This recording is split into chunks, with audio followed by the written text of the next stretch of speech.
Hello guys, welcome back to my channel. অন্য গুটি চলে এসেছি একটা নতুন ভিডিও নিয়ে। আশা করি তোমরাও ভালো আছো। আমি খুব খুব খুব ভালো আছি।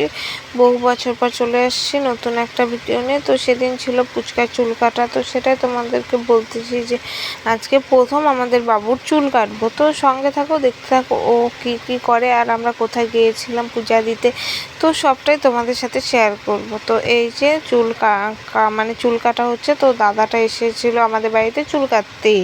তো চুল কাটার পরে দেখতে পাচ্ছ মানে চুলটা কাটছিলাম না, তো আমরা ভাবছিলাম যে ও মনে হয় কান্না করবে, কিন্তু না, ও তো কান্না করেনি।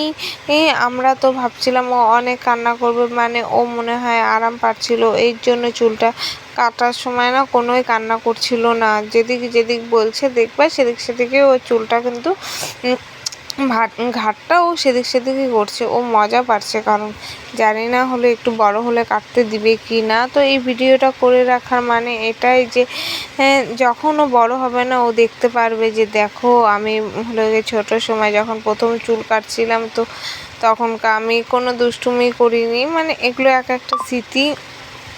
তো সব ওকে দেখাবো বড় হলে যে দেখো বাবা প্রথম চুল কাটছি। তো ইউটিউবে ছাড়া থাকলে মানে পরে দেখা যায়, এটা হলো গিয়ে কোন সময় গ্যালারি থেকে ডিলিট হয়ে যাবে, ইউটিউব থেকে তো আর ডিলিট হবে না, তার জন্যই করে রাখছি। তো দেখো এই যে চুল কেটে দিলাম, আর চুল কেটে ওকে কেমন লাগছে অবশ্যই কমেন্ট করে কিন্তু জানাবে। তারপরে ওকে স্নান দান করে তারপরে আমি বাড়ি গেলাম। বাড়িতে গিয়ে ওর বাবা, আমরা, তারপর ওর মামা মামি গুলটি, আমরা সবাই বেরিয়ে পড়লাম পূজা দিতে যাচ্ছিলাম দলুয়া মন্দিরে। ওইখানে বাবার মূর্তি ছিল, তো ওইখানে মানে আমি মানত করেছিলাম যে আমাদের পুচকার চুলটা মানে গঙ্গার জলে ফেলাবো। তো তারপরে এই যে তোমাদের দেখাচ্ছিলাম, তো দাদার গাড়িতে তেল ভরতেও পেট্রোল পাম্পে ঢুকলো, তো ওই দিক দিয়ে আমরাও ঘুরলাম। তো এই যে আমার লুকটা দেখো কেমন লাগছে অবশ্যই কমেন্ট করে বলবে। কোনো মেকআপ করিনি, যেহেতু রোদ্রে যাব, তো কোনো মেকআপ করিনি। তারপরে এই যে অনেকটা কতক্ষণ লাগে, তাও আধা ঘন্টার মতন যেতে লাগে মন্দিরটাতে, আধা ঘন্টা 40 মিনিট লাগে যেতে মন্দিরটাতে। তো তারপরে যে দেখাচ্ছিলাম যে দেখো মন্দিরটাতে যেতে এতটা টাইম লাগে।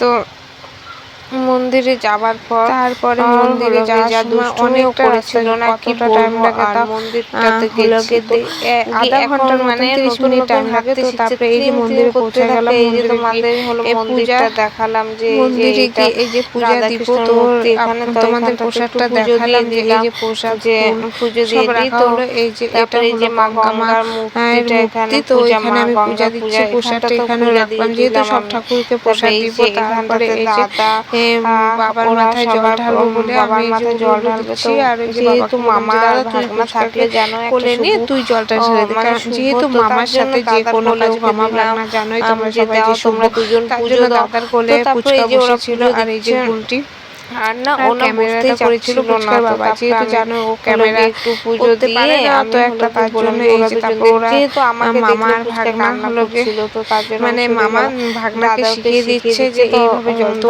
ও না মুটকিটা মানে দুধের বোতলটা দিয়ে দুধ দিচ্ছে। তো আমি না ঘট আছে এখানে, ঘরটা দিয়ে দুধ দে। তারপর এই যে পুচকার হাত যাবে না বলে ও হলো মন্দিরটা একটু উঁচাটাতে দাঁড়িয়ে এই যে দেখো ও না এত দুষ্টু হয়ে গেছে কি বলবো। তারপরে এই যে দেখবে না দাদাকে কোনো দুধ সব মামি মামা ভাগনা আর হলো গুলটির চারজন মিলে জল ঢালছে, আর আমি বাইরে পূজা দিচ্ছিলাম, যেহেতু আমি আমার বললাম বাচ্চা কাচ্চা না বলতে। তারপরে এই যে দেখো ওদের দুষ্টুমিগুলো আমিও কিন্তু দেখিনি, এখন আমিও তোমাদের সাথে দেখছি, যেহেতু আমি হলো বাইরে পূজা দিচ্ছিলাম। এই যে আমার দাদা জল ঢালছে, তো গুলটি বলতেছে বাবা আমিও ঢালবো। তো ও না এতটা দুষ্টু হয়ে গেছে এখন কি বলবো, মানে খুব ব্যথা পায়। আসার সময় মানে আমার বাবার কাছে গেছিলাম, তো ওইখানে গিয়েও না পড়ে গিয়ে রক্ত বের হয়ে গেছে, মানে খুবই দুষ্টু হয়ে গেছে। তারপরে এই যে ওর মামি কি দেখাচ্ছে, তো মামি বললো যে দেখো আমরা এই যে পূজা দেওয়া আমাদের হয়ে গেল, তো তোমাদের মনে তোমাদেরকে ঠাকুরটা দেখাচ্ছে যে দেখো এখানটাতে আমরা জল ঢাললাম। তারপরে ও নম করে দিল। তারপরে এই যে পুচকা ওর মামা কোলে বসা, আমাদের পূজা দেওয়া হয়ে গেল। দেখো এদের এই যে ঠাকুরের প্রণাম করছে, ওর মামি তিনজন মিলে দুষ্টুমি করার আর শেষ নাই।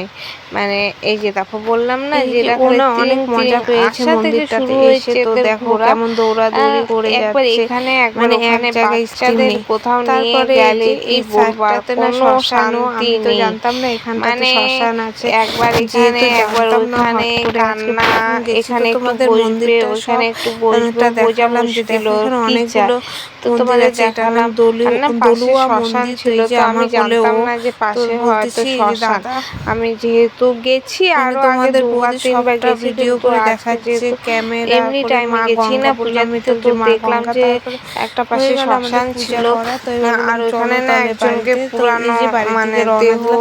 ইসে আর এখন করতেছিল, না কি আমার দাদা শ্মশানে মানে ছিল, তো বৌদি বহুত ক্যামেরাটা ভয় করছে। লাগতেছিল। আর এই তারপরে যে এই যে পিছনে আসার আমরা পথে দেখো, আমরা রওনা দিলাম, পুজো দেওয়া হয়ে গেল। এটা আসার সময়টা দেখাচ্ছে যে এই এই যে যে আমরা রাস্তাতে সাথে সাথে তোমাদের আছি, দেখাচ্ছি যে এখন আমরা টেনশন বাড়ি নেই যাচ্ছি। আমাদের বলছে। তো বললাম না তারপর আসার শ্রীকৃষ্ণপুরে সময় একটা অনেক সুন্দর দোকানে সুন্দর গেছিলাম, দোকান মানে হয়েছে একটা এখন। আমি ক্যাফেতে। জানতাম না, ক্যাফেতে অনেকদিন পর পর গেলে যাওয়া যাওয়ার হয়। পর ক্যাফে এটা থেকে কি, আবার এটা ডাইরেক্ট বাড়ি চলে ফটোগ্রাফ। আসছি। তো এটা হয়তো তোমাদের আবার তোমাদেরকে যে দেখাচ্ছিলাম যে বলছিলাম এই যে ওই ওইখানে যে শ্মশান, তোমাদের তো যে ওইখানে না বলছিলাম না শ্মশানটা। শ্মশানটা, তো ওই তো যে এই যে দেখাচ্ছিলাম যে দেখো ওই দেখো শ্মশানটা ওইখানে কতটা শ্মশান আছে। দূরে। আর আর ওইখানে হলো ওদের গিয়ে কাজ মানে হচ্ছে। তো দেখাচ্ছিল টাটা যে বাই ওই যে বাই, লাভ ওখানে ইউ অল। নৌকা আছে, তো